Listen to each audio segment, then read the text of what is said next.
Bismillahirrahmanirrahim. Assalamualaikum warahmatullahi wabarakatuh. Alhamdulillahilladzi hadana li hadzal din wa ma kunna linahtadiya laula an hadana Allah. Asyhadu an la ilaha illallah wahdahu la syarika lah وأشهد أن محمدًا عبده ورسوله اللهم صل وسلم على نبينا وحبيبنا وقدوتنا محمد بن عبد الله وعلى آله وأصحابه ومن سار على نهجه واستنى بسنته واكتفى أثره إلى يوم الدين. أما بعد, jemaah sekalian yang semoga senantiasa dirahmati dan dimuliakan oleh Allah Subhanahu wa taala, tidak ada kata yang lebih pantas kita ucapkan selain rasa syukur kita kepada Allah Subhanahu wa taala atas berbagai macam limpahan kenikmatan yang Allah Subhanahu wa taala berikan kepada kita, sehingga alhamdulillah di kesempatan malam hari ini Allah Subhanahu wa taala masih memberikan kita kekuatan dan kesehatan untuk menjalankan ketaatan kepadanya.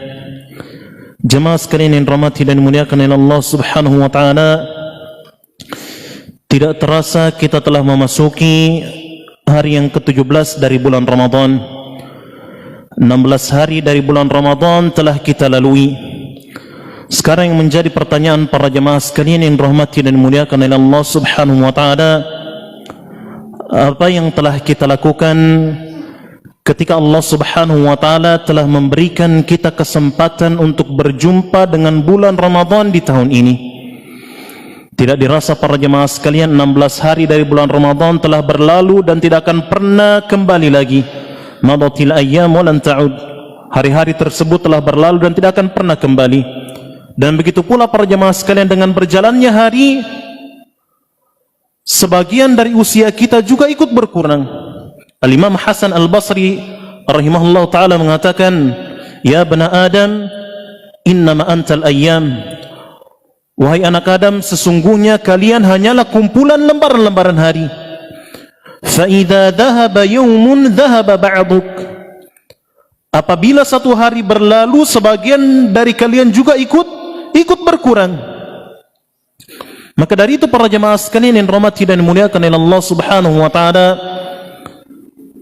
di kesempatan hari ini patutlah bagi kita untuk senantiasa mengintrospeksi diri kita masing-masing tentang apa yang telah kita lakukan selama kurang lebih 16 hari berjumpa dengan bulan Ramadan.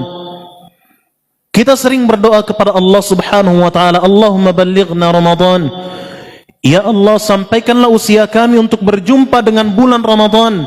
Sekarang pertanyaannya para jemaah sekalian, apa yang telah kita lakukan ketika Allah Subhanahu wa taala telah memberikan kita kesempatan untuk berjumpa dengan bulan Ramadan di tahun ini? Dan kita para jemaah sekalian, dalam melalui 16 hari yang telah lalu dari bulan Ramadan ini, terbagi menjadi dua. Kelompok yang pertama yaitu kelompok yang telah memaksimalkan bulan Ramadan ini dengan sebaik-baiknya. Mereka mengisi hari-hari Ramadan dengan berbagai macam ketaatan kepada Allah, memperbanyak salat sunnah, kemudian memperbanyak membaca Al-Quran, memperbanyak salat malam dan lain sebagainya. Maka orang-orang ini para jemaah sekalian hendaklah bersyukur kepada Allah Subhanahu wa taala atas kenikmatan tersebut, dan juga ia tetap harus bersemangat karena kita baru di pertengahan jalan. Masih ada setengah jalan lagi yang akan kita lalui para jemaah sekalian. Dan ingat, innamal a'malu bil khawatim. Sesungguhnya amalan itu tergantung dari akhirnya. Maka dari itu para jemaah sekalian yang dirahmati dan dimuliakan oleh Allah Subhanahu wa taala, ketika kita telah diberikan oleh Allah Subhanahu wa taala taufik untuk memaksimalkan hari-hari pertama di bulan Ramadan, tingkatkan semangat tersebut dan tingkatkan kesabaran kita. Ya ayyuhalladzina amanu sabiru wasabiru. Wahai orang-orang yang beriman, bersabarlah kalian dan tingkatkanlah kesabaran. Ingat para jemaah sekalian yang dirahmati dan dimuliakan oleh Allah Subhanahu wa taala, apa yang telah kita lakukan, ibadah yang telah kita lakukan di awal-awal Ramadan itu merupakan taufik dari Allah Subhanahu wa taala. Maka dari itu bersyukurlah kepada Allah Subhanahu wa taala dan jagalah nikmat tersebut sampai Allah Subhanahu wa taala menakdirkan kita untuk meninggalkan dunia ini. Dan kelompok yang kedua para jemaah sekalian yang dirahmati dan dimuliakan oleh Allah Subhanahu wa taala, yaitu orang-orang yang melalaikan bulan Ramadan ini. Orang-orang yang tidak memaksimalkan bulan Ramadan ini dengan sebaik-baiknya. Mereka tidak sadar bahwasanya mereka sedang berada di hari-hari yang mulia, ayyaman ma'dudat, hari-hari yang terbatas, hari-hari yang terbilang. Mereka tidak sadar bahwasanya mereka tengah berada di hari-hari yang mulia. Mereka tertipu dengan dunia yang mereka miliki sehingga mereka tidak memiliki kesempatan, tidak memiliki bagian untuk mengerjakan ketaatan kepada Allah Subhanahu wa taala di bulan yang mulia ini. Kita katakan bagi orang-orang yang termasuk kelompok kedua ini belum terlambat. Masih ada kesempatan untuk kembali kepada Allah. Masih ada kesempatan untuk memperbaiki hari-hari kita di beberapa hari yang tersisa dari bulan Ramadan ini. Jemaah sekalian yang dirahmati dan dimuliakan oleh Allah Subhanahu wa taala, kalaulah kita termasuk dari kelompok yang kedua ini, segeralah sadar. Segeralah sadar para jemaah sekalian bahwasanya kita tengah berada di hari-hari yang mulia. Dan para jemaah sekalian, kita tidak tahu apakah Ramadan tahun ini merupakan Ramadan terakhir dalam kehidupan kita, ataukah kita masih diberikan oleh Allah Subhanahu wa taala kesempatan untuk berjumpa dengan Ramadan berikutnya. Sadarlah para jemaah sekalian, teman-teman kita, kerabat-kerabat kita, keluarga kita yang sekarang berada di bawah kuburan para jemaah sekalian, mereka dulu menyangka bahwasanya mereka masih diberikan oleh Allah Subhanahu wa taala kesempatan untuk berjumpa dengan bulan Ramadan. Akan tetapi apa yang terjadi? Mereka tidak tahu para jemaah sekalian, mereka tidak tahu bahwasanya kematian akan datang menjemput mereka begitu cepat. Dan begitulah yang Allah Subhanahu wa taala kabarkan kepada kita, wa ma tadri nafsum madza taksibu ghada. Tidak ada satu jiwa pun yang menjamin apa yang akan dia kerjakan di esok hari. Wa ma tadri nafsum bi ayyi ardin tamut. Tidak ada satu jiwa pun yang tahu kapan dan di mana kematian akan datang menjemputnya. Jemaah sekalian yang dirahmati dan dimuliakan oleh Allah Subhanahu wa taala, paksalah diri kita para jemaah sekalian untuk memaksimalkan bulan Ramadan. Bulan Ramadan para jemaah sekalian cuma 1/12 dalam setahun. Tidakkah kita memaksimalkan hari-hari Ramadan ini dengan sebaik-baiknya? Tidakkah kita memaksa diri kita para jemaah sekalian mengurangi porsi tidur kita di bulan Ramadan ini untuk memperbanyak ketaatan kepada Allah? Janganlah menjadikan diri-diri kita menjadi orang-orang yang terhalang dari kebaikan-kebaikan bulan Ramadan. Tanyakan kepada diri kita para jemaah sekalian tentang beberapa hari yang telah lalu. Bagaimana salat sunnah kita? Bagaimana sedekah kita? Terlebih bacaan Al-Quran kita para jemaah sekalian, sudah berapa juz yang telah kita baca, atau sudah berapa kali khatam sampai di pertengahan Ramadan ini? Ataukah kita masih termasuk orang-orang yang sampai detik ini para jemaah sekalian belum membuka lembaran-lembaran Al-Quran kita? Al-Quran tersebut masih tersusun rapi di dalam lemari kita para jemaah sekalian. Sadarlah kita berada di hari-hari yang mulia. Jemaah sekalian yang dirahmati dan dimuliakan oleh Allah Subhanahu wa taala, sebagian dari kita tertipu dengan kesibukan dunia yang ia miliki.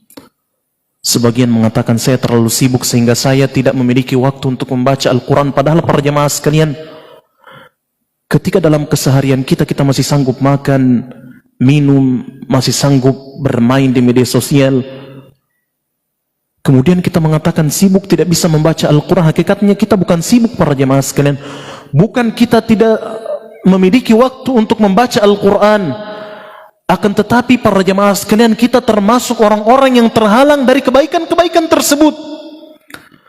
Ketika kita mendapati diri kita merasa berat untuk menjalankan ketaatan kepada Allah, bukan karena kita tidak mampu,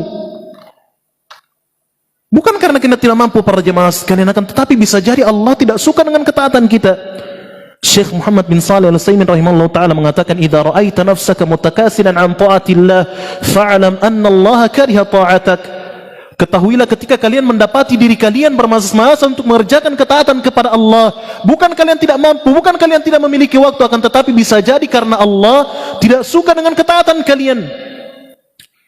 Kemudian Syekh Muhammad bin Shalih Al-Utsaimin membawakan ayat dalam surat At-Taubah tentang kisah orang-orang munafik. Kita tahu para jemaah sekalian, orang munafik, orang-orang yang berharta, mereka bisa berjihad dengan harta mereka. Mereka orang-orang yang memiliki tubuh kekar. Wa idza rahaitahum tu'jibuka ajsamuhum. Kalau kalian orang-orang melihat orang-orang munafik, kalian akan takjub dengan tubuh-tubuh mereka. Akan tetapi apa yang membuat mereka berat untuk melangkahkan kaki mereka untuk berjihad di jalan Allah? Bukan karena mereka tidak mampu, para jemaah sekalian. Mereka orang-orang yang kuat, mereka orang-orang yang berharta. Akan tetapi apa yang membuat mereka tidak mampu berjihad di jalan Allah Subhanahu wa taala? Karena Allah tidak suka mereka berangkat berjihad di jalan Allah Subhanahu wa taala. Allah Subhanahu wa taala berfirman, "Walau aradul khuruj la'addu lahu 'uddah." Sekiranya mereka mau keluar berjihad di jalan Allah Subhanahu wa taala, niscaya mereka akan menyiapkan bekal. Akan tetapi kata Allah, "Walakin karihallahum bi'athahum fathabbatahum wa qila qa'udu ma'al qa'idin." Akan tetapi Allah tidak suka keberangkatan mereka, maka Allah Subhanahu wa taala melemahkan keinginan mereka dan dikatakan kepada mereka, "Tinggallah kalian bersama orang-orang yang tinggal." Maka dari itu berhati-hatilah para jemaah sekalian, ketika kita masih sanggup menjalankan rutinitas harian kita, akan tetapi kita tidak memiliki waktu untuk beribadah kepada Allah. Bisa jadi bukan karena kesibukan kita, bisa jadi bukan karena kita tidak mampu mengerjakan ibadah tersebut. Akan tetapi semua hal tersebut bersumber karena Allah Subhanahu wa taala tidak suka dengan ketaatan kita, waliyadzubillah. Maka dari itu para jemaah sekalian yang dirahmati dan dimuliakan oleh Allah Subhanahu wa taala, segeralah tersadar kita hidup di dunia para jemaah sekalian untuk memperbanyak bekal kita sebelum kita melanjutkan perjalanan kita menuju kampung akhirat, kampung kita yang kekal abadi. Sebagian dari kita dalam permasalahan ibadah kita perhitungan para jemaah sekalian. Kenapa katrul imam kalau mengikuti salat tarawih kemudian imam membaca ayat-ayat yang panjang, timbul di dalam dirinya, kenapa lama sekali ruku? Kenapa imam terlalu panjang membaca? Tidakkah kita menghadirkan dalam diri kita para jemaah sekalian, ketika kita tengah berdiri mengerjakan salat, kita tengah berhadapan dengan Rabb yang telah menciptakan kita. Apa yang membuat kita merasa berat? Apa yang membuat kita tidak betah berlama-lama di dalam salat kita? Apa yang membuat kita sekeras apa hati kita para jemaah sekalian sehingga kita sangat sulit untuk berlama-lama di hadapan Allah Subhanahu wa taala? Terlalu banyak dosa yang telah kita kerjakan sehingga membuat kita hati kita mati, sehingga kita terhalang untuk menikmati waktu kita bersama Allah Subhanahu wa taala. Maka dari itu para jemaah sekalian yang dirahmati dan dimuliakan oleh Allah Subhanahu wa taala, masih ada kesempatan bagi kita untuk menyadari semua hal ini sebelum semuanya terlambat, sebelum semuanya tinggal penyesalan. Marilah kita kembali kepada Allah Subhanahu wa taala. Marilah kita mengutuk pintu taubat dari Allah Subhanahu wa taala atas segala kelalaian yang kita lakukan selama kita berjumpa dengan bulan Ramadan ini. Inilah para jemaah sekalian yang dirahmati dan dimuliakan oleh Allah Subhanahu wa taala, beberapa nasihat singkat untuk diri saya pribadi dan kepada para jemaah sekalian yang semoga dapat bermanfaat bagi kita semua. Apa yang benar datangnya dari Allah Subhanahu wa taala, apa yang keliru dan salah datangnya dari diri kami pribadi, dan kami mohon ampun kepada Allah Subhanahu wa taala atas kesalahan tersebut. Wassallallahu wasallam ala nabiyina Muhammadin walhamdulillahirabbil alamin. Assalamualaikum warahmatullahi wabarakatuh.